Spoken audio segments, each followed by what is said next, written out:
Hello लोगोफोर खुलुमबाय गिबियावनो नोंथांमोनखौ आंनि बे चेनेलनि गेजेरजों गासिखौबो बरायना लाबाय आसा खालामो नोंथांमोना बयबो मोजाङैनो दं होननानै दिनैनि भिडिअआ जोंहा फर्म फिलआपनि सायाव जागोन दे जाय बिथांमोना बड'लेण्ड इउनिभारसिटिनि आन्दाराव फरायो बिथांमोननि थाखाय नैबे भिडिअआ फर्म फिलआपनि सायाव दे स्टेप बाय स्टेप नोंथांमोना जोबजासिम नायलांबानो जाबाय गाव गावनि मबाइलावनो माबोरै फर्म फिलआपखौ खालामना लानो हायो आं बे भिडिअनि गेजेरजों नोंथांमोननो खोन्थालांगोन दे नायलांबाय थाबानो जाबाय दायो नोंथांमोना नटिसखौथ' मोनखादों जानो हागौ जाहा दायो BA BSc BCom BCA नि माने फर्म फिलआप जागासिनो नालाय दायो जा 16 अक्ट'बरनिफ्रायनो जादोंमोन दे जोंहा फर्म फिलआपआ लास्ट डेटआ जोंहा 30 अक्ट'बरसिम दे जोंहा लास्ट डेटआ दायो जोंहा फार्स्ट सेमिस्टार आरो थार्ड सेमिस्टारनि थाखाय एरियार फर्म फिलआप जादों दा एरियार आरो बेटारमेन्ट रेगुलारनि नङा दे बेयो दायो हमना ला नोंथांमोना डिग्रिखौ 5th सेमाव फरायगासिनो दङ नोंथांमोना हमना ला थार्ड सेमावहाय बेक थाबोबाय फार्स्ट सेमावहाय बेक थाबोबाय बेखौ नोंथांमोना फर्म फिलआप खालामनानै एग्जाम लिरफिननांगोन नालाय जोंहा बेखौ माबोरै फर्म फिलआप खालामो आं नोंथांमोननो खोन्थालांगासिनो दे गाव गावनि मबाइलावनो माबोरै खालामनो हायो नोंथांमोना नायनानै खालामना लाबानो जाबाय दे सबसे इजि गोरलै प्रसेस दायो नोंथांमोना अनलाइन खालामनायाव बेसेबां पेमेन्ट दाननांगोन जोंहा फार्स्ट सेमिस्टारनि थाखाय मेजरनि थाखाय जोंहा 790 दाननांगोन आरो जेनेरेलनि थाखाय जोंहा 690 दाननांगोन दे फार्स्ट सेमिस्टाराव दे बियो आरो थार्ड सेमनि थाखाय जोंहा थार्ड सेम एरियार आरो बेटारमेन्टनि थाखाय मेजरावहाय जोंहा 890 पेमेन्ट दाननांगोन आरो जेनेरेल साबजेक्टनि थाखाय जोंहा 790 पेमेन्ट दाननांगोन दे जोंहा पेमेन्टआ एसे बांसिन जायो बेनिफ्राय जोंहा एसे चार्ज लायो नालाय अनलाइन बानायनायावहाय नोंथांमोना अनलाइन बानायनायखौ नायलांबाय थाबानो जाबाय जोंहा मेजरनिया 940 जाहैयो दे दाजाबनाय जोंना 940 जाहैयो दे जोंहा अनलाइन फर्म फिलआपखौ खालामनो थाखाय दा मा नांगोन जोंहा फर्म फिलआपखौ खालामनो थाखाय बड'लेण्ड इउनिभारसिटिनिफ्राय फैनाय मोनसे जिमेल आरो पासवर्ड फैयोना जिमेलाव हाबना थाफैयो जोंहा बेखौ होनानै बानायनांगौ दायो जोंहा आपल'ड खालामनायावहाय मार्कशिट आरो रेजिस्ट्रेसन एडमिट कार्ड होनांगोन दे नोंथाङा फार्स्ट सेमिस्टारनि बेक थानायखौ एप्लाइ खालामनोबा जोंहा फार्स्ट सेमिस्टारनि मार्कशिट एडमिट कार्ड होबानो जाबाय आरो थार्ड सेमाव बेक दंबा थार्ड सेमनि एडमिट आरो मार्कशिटखौ होबानो जाबाय दे आपल'ड खालामनायाव बेफोर डकुमेन्ट्सखौ होबानो जाबाय भिडिअखौ स्किप खालामाजासे जोबजासिम नायबानो जाबाय नोंथांमोना बे भिडिअनि गेजेरजोंनो फर्म फिलआपखौ माबोरै खालामो गाव गावनि मबाइलजोंनो खालामना लानो हागोन दे आरो आंनिफ्राय मोनसे गुरै खावलायनाय नोंथांमोना दासिमबो आंनि बे बड' स्टुडेन्ट फेमिलि इउटुब चेनेलखौ साबस्क्राइब खालामाखैब्ला अन्नानै साबस्क्राइब खालामना होदो जाहाथे नोंथांमोना बे आंनि चेनेलनि गेजेरजों गोदान आपडेट्सखौ थाब थाब मोननो हानाय बायदि दायो जोंहा फर्म फिलआप अनलाइनखौ खालामनो थाखाय नोंथांमोना मबाइलावनो थाखानाय जिखुनु जाया मोनसे ब्राउजाराव फैबानो जाबाय आं दायो आंनि क्रोम ब्राउजाराव फैबाय नोंथांमोना नैबे सार्च बाराव टाइप खालामदो बड'लेण्ड इउनिभारसिटि लिरना सार्च खालामबानो जाबाय बड'लेण्ड इउनिभारसिटि लगइन होनना सार्च खालामदो बिदि सार्च खालामनायनि उनावहाय नोंथांमोना नै फार्स्टआवनो नुदोंना बड'लेण्ड इउनिभारसिटि बे फार्स्टआवनो थुदो आं दायो बे फार्स्टआव थुबाय नै नोंथांमोना नैबे फार्स्टआव थुदो आं दायो नैबे फार्स्टआवनो थुना होबाय दे बिदि थुनायनि उनावहाय बेबायदि इन्टारफेस होबाय जोंहा नैबे लिंकआवनो दे जोंहा फर्म फिलआप अनलाइन खालामनांगौआ नोंथांमोना नैबेयाव थुदो दे जा फर्म फिलआप खालामगोन नालाय एग्जामिनेसन नैबे एग्जामिनेसनाव थुदो दायो नोंथांमोना नैबे एग्जामिनेसनाव थुदो नैबेयावहाय आं दायो बेयाव थुना होनोसै दे नोंथांमोनाबो थुदो बेयाव थुनायनि उनावहाय नै नोंथांमोना नायबानो जाबाय बेवहाय नोंथांमोननि इउजार आइडि आरो पासवर्ड बिदों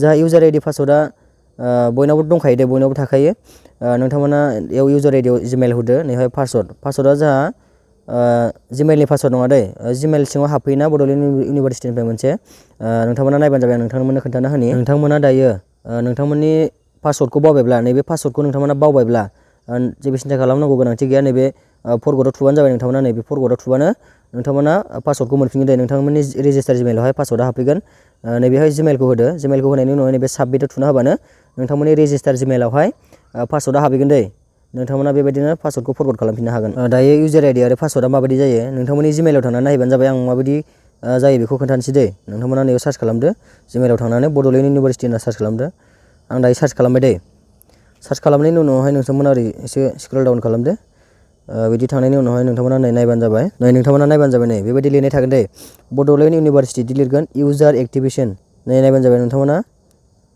इउजार एकाउन्ट एक्टिभेसन बिदि लिरनाय थागोन दे नोंथांमोना बेयाव थुदो दे बेयाव थुनायनि उनावहाय नायबानो जाबाय नोंथांमोना बेबायदि थाहैदो नै नोंथांनि जिमेलानो थागोन इउजार आइडिया आरो पासवर्ड होनाय थायो बेखौनो होनानै नोंथांमोना लगइन खालामनानै बेखौनो होनानै नोंथांमोना फर्म फिलआपखौ खालामलांनो हागोन दे लगइन खालामबानो जाबाय दायो आङो आंनि इउजार आइडि आरो पासवर्डखौ होबाय दे बिदि होखांनायनि उनावहाय नोंथांमोना नैबे साइन इनाव थुबानो जाबाय आं दायो बे साइन इनाव थुनानै होनोसै साइन इनाव थुनायनि उनावहाय नोंथांमोननि प्रफाइला बेयाव नुजाफैबाय दे नोंथांनि profile picture Gmail mobile number बेफोर गासैबो नुजाफैबाय दे नोंथांमोना नैयाव रेजिस्ट्रेसन कार्डखौ डाउनलड खालामनोबा नैयावहाय PDF डाउनलड खालामनो नोंथांमोना दायो फर्म फिलआपखौ खालामनो थाखाय नैबेयाव थुदो एग्जामिनेसन सेमिस्टार एग्जाम एप्लाइ नैयाव थुदो दे आं दायो बेयाव थुना होनोसै दे बेयाव थुनायनि उनावहाय नोंथांमोना बेबायदि इन्टारफेस फैगोन फार्स्टआव दं जोंहा एग्जाम अपेन सेकेन्डआव एप्लिकेसन थार्डआव एडमिट कार्ड आरो गाहायाव दंबावो दे माइ साबजेक्ट रिजाल्ट बिदि नुगोन दै। नोंथांमोना नै सबसे गोजौसिनाव थुबानो जाबाय एग्जाम अपेनिं, जा एग्जामनि थाखायसो एप्लाइ खालामगोन नालाय नोंथांमोना नैबे एग्जाम अपेनिं बेयाव थुबानो जाबाय नै निउ।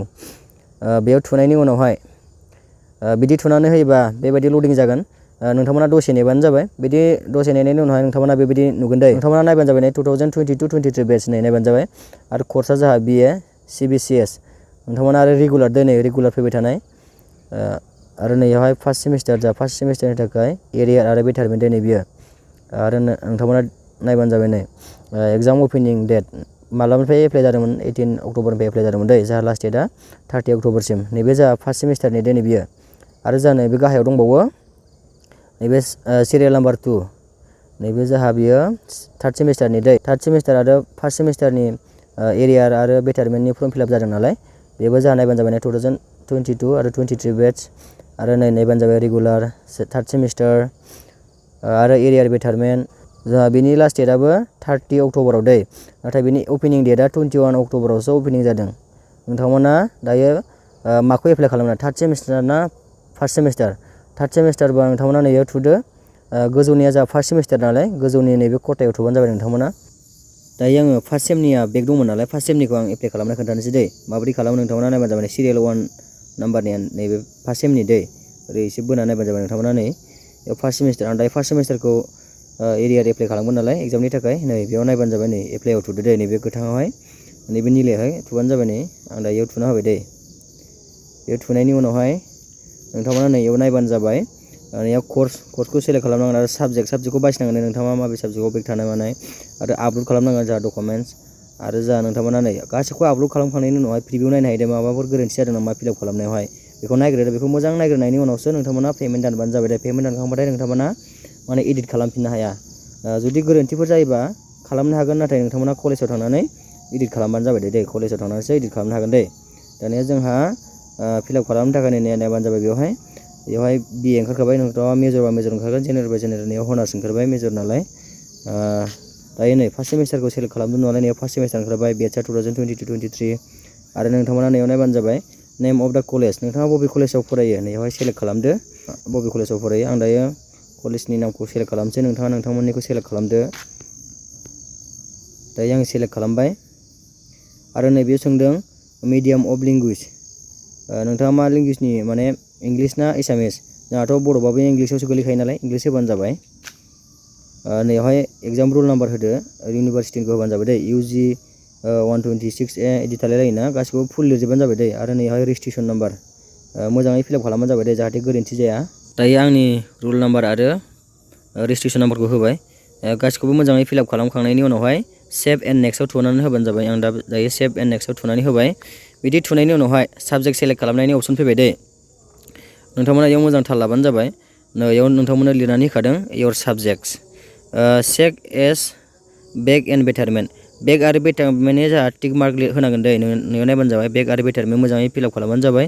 आरो नैयाव नायबानो जाबाय नै live आनचेक if U do not one apply four साबजेक्टखौ जुदि एप्लाइ खालामनो गोसो गैयाबा, हमना बेटारमेन्टफोर लिरनो गोसो गैयाबा नोंथांमोना टिक मार्कखौ नोंथांमोना टिक होनाङा दै। बक्सखौ माने सेलेक्ट खालामनाङा। दानिया गाहायाव थांसै नै CC1 आवहाय। CC1 आव पेपारा जाहा बिथांना बड' मेजर नालाय आं दायो मेजरनिखौ एप्लाइ खालामदों दै। बड' मेजर नालाय बड'खौ होदो। बड'खौ होब्लानो नैयाव गासिबो ओंखारफैबाय दै। नैयावहाय फार्स्टआव नायदो नै फार्स्ट पेपार CC1 CC2 ओमफ्राय हारसिंनो ओंखारफैजोबखाबाय दै। हारसिंनो बड'आ सेलेक्ट जाजोब्बाय। जा बड' पेपारा मोनबेसे थायो बेयो सेलेक्ट जाफैजोब्बाय दै। जोंहा बड'आ मोननै थायो नालाय नैयाव मोननै ओंखारफैबाय बड' मेजरनि थाखाय। बिनि उनावहाय जोंहा जेनेरिक मोनसे थायो नालाय जेनेरिकआ बेयाव सेलेक्ट खालामनांगोन दै। बिथांना जेनेरिकआ मा बेखौ सिगांनि मार्कशिटआव नायनानैबाबो खालामनो हागोन, सिगांनि एडमिटआव नायनानै बानायदो नोंथांमोना। दायो बिथांना जेनेरिकआ लजिकमोन दै। लजिक एन्ड फिल'सफि बेखौ होबाय। बेखौ होनायनि उनावहाय आरो नोंथांमोना EECC आ मा साबजेक्ट बेखौ होदो। बिथांना दायो बड' नालाय बेखौ जों बड'खौ होनोसै। बड'खौ होबाय। कमिउनिकेसना माने बिथांना बड' नालाय। दायो गासिबो साबजेक्टखौ नोंथांमोना फार्स्ट सेमिस्टाराव मा लादोंमोन बेखौ सेलेक्ट होजोब्बाय दै। बेखौ सेलेक्ट होजोबखांबाय नालाय आरो फार्स्ट सेमावहाय नोंथांना मा साबजेक्टआ बेक थादों आरो माबे बेक थायाखै आरो माखौबाफोर नोंथाङा बेटारमेन्ट लिरनो गोसो नामा, नोंथांमोना बेयाव मोजाङै नायनानै फिलआप खालामदो दे। नोंथांना माया बेक दं बेखौ नायग्रोदो। मार्कशिटआव नायबानो जाबाय दे माया बेक दं बेखौ नायग्रोदो। दायो नोंथांमोना मोजाङै नायदो दे नै माबोरै टिक मार्क होनांगौ नोंथांमोना नायदो नै।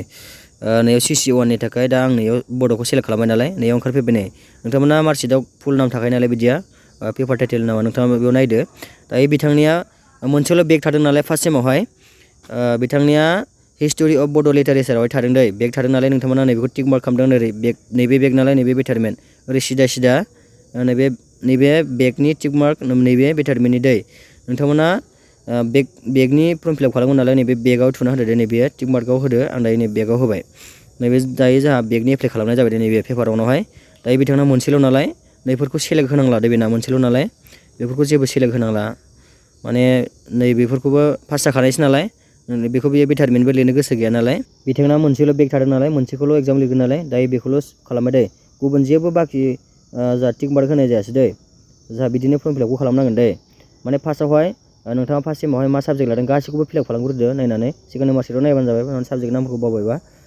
नायनानै फिलआप खालामदो बिनि उनावहाय नोंथाङा माबे साबजेक्टखौ नोंथाङा बेग एग्जाम लिरगोन एरियार एग्जाम लिरगोन नैयाव टिक मार्क होबानो जाबाय बेबायदि होनानैनो नोंथांमोना गासिबो जाजोब्बायब्ला सेभ एन्ड नेक्स्टआव होबानो जाबाय दायो आंना गासिबो जाजोब्बाय आं ओंखायनो दायो सेभ एन्ड नेक्स्टआव थुनोसै बिदि थुनायनि उनावहाय नोंथांमोना नै आपल'ड खालामनांगोन दै मा आपल'ड खालामनांगोन ग्रेजुवेसन मार्कशिट माने नैबे मार्कशिटखौ नांगोन दा नोंथाङा माखौ एप्लाइ खालामदों दायो जोंहा फार्स्ट सेमनिखौ एप्लाइ खालामदों नालाय फार्स्ट सेमनि मार्कशिटखौ बेवहाय आपल'ड खालामनांगोन आरो सेकेन्डआव मा दं जोंहा रेजिस्ट्रेसन कार्डखौ आपल'ड खालामनांगोन आरो जोंहा एडमिट कार्ड आपल'ड खालामनांगोन जोंहा बिसोर मोनथामखौ आपल'ड खालामनांगोन दै दायो आं आपल'ड खालामाखै नालाय नट आपल'डेड खोन्थादों नै नोंथांमोनाबो आपल'ड खालामदो दानिया आपल'ड खालामनो थाखाय दायो आंना डकुमेन्ट साइजआ एसे मिलायखानाय नालाय नोंथांमोना मिलायनानै होदो दै आं मिलायनो थाखाय नोंथांमोना लास्टआवहाय खोन्थाखादों दै भिडिअनि लास्टआवहाय मिलायनो नाङाबा मोनसे एप्स दङ बेखौ डाउनलड खालामबानो जाबाय आं भिडिअनि जोबथारनायाव खोन्थागोन दै जोंहा बेखौ PDF खालामनांगोन दै PDF जोंहा 200 KB जानांगोन 200 KBनि बारनो मोननाय नङा दै जोंहा आङो बेखौ मिलायखाना लाखादों नालाय आं दायो आपल'ड खालामसै जा ग्रेजुवेसन मार्कशिट नोंथां माने सेकेन्ड सेमनि मार्कशिट फार्स्ट सेमनि मार्कशिट दै बिथाङा फार्स्ट सेमनि खालामदों नालाय फार्स्ट सेमनि मार्कशिटखौ जों नेरु मार्कशिटनिखौ थुबाय बिनि उनावहाय नै इउनिभार्सिटि रेजिस्ट्रेसन कार्ड होनोसै जोंहा नै रेजिस्ट्रेसन कार्डखौ थुबाय बिनि उनावहाय मा बिदों एडमिट कार्ड बिदों दै जा एडमिट कार्डखौ होनोसै बिनि उनावहाय गासिबो आपल'ड जाखांबाथाय नैबायदि आपल'डेड खोन्थागोन दै नैबायदि आपल'डेड जुदि नोंथांमोना नायफिननो गोसोब्ला नैबे प्रिभिउआव थुदो दै माने माखौबासो बेलेगखौसो आपल'ड खालामफ्लांबाय नामा होननानै नोंथांमोना नायनो गोसोबा माने बेबायदि प्रिभिउ डकुमेन्टआव थुदो बिदि थुनानै नैबे PDFआव अपेनावहाय थुनानै डाउनलड खालामना नायफिननो हागोन दै जाहा आपल'ड खालामनाय जादोंना जायाखै जुदि आपल'ड खालामफिनोब्ला नुगोन दे नै आं नैबेखौ आपल'ड खालामदोंमोन नालाय नै मार्कशिटखौ बेबायदि ओंखारबाय दायो आंना गासिबो जाजोब्बाय नालाय आं दायो नैबेयाव थुनोसै सेभ एन्ड नेक्स्टआवहाय बिदि थुनायनि उनावहाय नै एप्लिकेसन प्रिभिउ ओंखारबाय दे नोंथांमोना मा फिलआप खालामबोखो बेखौ बेयाव नायनो हासिगोन दे जोंहा बे PDF डाउनलड जासिगोन बेखौ नायखांनायनि उनावहाय जुदि जाजोब्बायबा पेमेन्ट दानायनि अपसन फैसिगोन दे नोंथांमोना ओरै नायबानो जाबाय नै गासिखौबो नायजोबदो बिदि नायनायनि उनावहाय गासिबो जाजोब्बायब्ला आं दायो गासिखौबो नायखांजोब्बाय दे जुदि नायनाया जाजोब्बायब्ला नै नोंथाङा बेयाव नायबानो जाबाय नै नोंथाङा मा साबजेक्टखौ एरियारनि एप्लाइ खालामनो गोसो नैयाव नायबानो जाबाय नै मा खालामदोंमोन नैयाव ओंखारफैजोब्बाय बिथाङा नै CC1खौ खालामदों नालाय हिस्टरि अफ बड' लिटारेचार बेयाव नुजाफैबाय दे बेबायदि खालामनांगौ नोंथांमोना बेबायदि खालामबानो जाबाय दायो आङो पेमेन्ट दानोसै नालाय सेभ एन्ड नेक्स्टआव थुबाय बेयाव थुनायनि उनावहाय नै बेबायदि इन्टारफेस ओंखारफैबाय नै 815 खोन्थादोंना बेयावहाय नोंथांमोना नैयाव थुदो पे एन्ड फिनिशआव 815निफ्राय एसे बारा जागोन दै नैयाव पे होनाय लोगो लोगो दायो पे होनोसै पे होनायनि उनावहाय बेबायदि इन्टारफेस खेवबाय नोंथांमोना नैबेयाव नायबानो जाबाय पेमेन्टआ एसे बारा जाफैबायना नै जोंहा बेवहाय एसे खम खोन्थादोंमोन नालाय दहायो नैयाव एसे बारा जाफैबाय बेखौ पे खालामनांगोन दै दा बेखौ पे खालामनो थाखाय नोंथांमोना माजों पे खालामनो हागोन नैयाव नायबानो जाबाय नै नोंथांमोना ओरै एसे बोखोलांबानो जाबाय नै UPI आव थुदो नै गुगोल पे आव थुबानो जाबाय नै गुगोल पे जों पे खालामनोबा नैबे गुगोल पे आव थुदो गुगोल पे आव थुनानै नोंथांमोना गुगोल पे एप्सनि सिङाव थांनानै मोनसे UPI ID मोनोना प्रफाइलाव थांनानै UPI ID खौ नागिरहैदो नैयाव UPI ID खौ बेयाव लिरदो आं दायो आंनि UPI ID खौ होनोसै दै दायो आं आंनि UPI ID खौ होबाय दै UPI ID खौ बिदि थुखांनायनि उनावहाय नैबे भेरिफाइआव थुदो आं भेरिफाइआव थुनाय लोगो लोगो नोंथांनिया गुगोल पे आव मा नाम दं बेयो ओंखारफैबाय दे नै नैबे दा आं प्रसिडआव थुनोसै प्रसिडआव थुनायनि उनावहाय नोंथांमोननि गुगोल पे आव माने मोनसे रिकुवेस्ट थांबाय दै पे खालामनायनि नोंथांमोना पे आव थुनानै गुगोल पे मेसेज थांबाय नालाय पे खालामनानै होबानो जाबाय बेयाव पे खालामखांनानै नोंथांमोना नैबेहाय फैफिनबानो जाबाय दे पे खालामबा जोंहा गुगोल पे एप्सआव थांगोन नालाय नोंथांमोना बेनि उनाव नैबे एप्सआव फैफिनदो होमबाना साक्सेस जागोन दै आं दायो पे खालामफैनोसै आं दायो पे खालामखांबाय दे नै पे खालामखांनाय लोगो लोगो नै बेबायदि साक्सेसफुल मोनसे इन्टारफेस फैबाय नै नायबानो जाबाय नै साक्सेसफुल जाबाय दे। दानिया नै बेक टु डासबर्डआव थुदो। बिदि थुनायनि उनावहाय नोंथांमोना दायो माबोरै डाउनलड खालामगोन फाइनाल साबमिट जानाय फर्मखौ। जा फर्मखौ कलेजावहाय जमा हैनांगौ नालाय। दानिया नोंथांमोना नै बेयावनो थुफिनदो एग्जामिनेसनाव थुनानै होनायनि उनावहाय नै एप्लिकेसन नैबे एप्लिकेसनाव थुदो।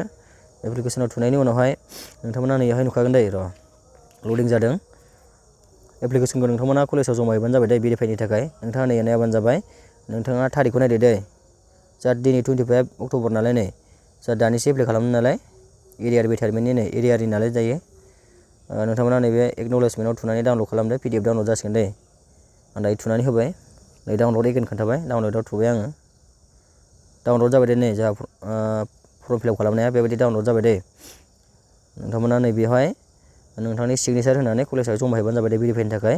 नैयाव लिरखादों नै प्रिन्ट आउट कपि फ्रम मास्ट बि साबमिटेड कलेजाव साबमिट खालामथारनांगोन नालाय नोंथांमोना कलेजाव साबमिट हैबानो जाबाय दे भेरिफाइनि थाखाय लास्ट डेटनि सिगां। जोंहा भिडिअ'आथ' गोलावथार जाबाय नालाय बेखायनो आं बे MB कमप्रेस एबा PDF खालामनायखौ आं खोन्थानो हायासै। मैयानि भिडिअ होनायाव दंमोन दे।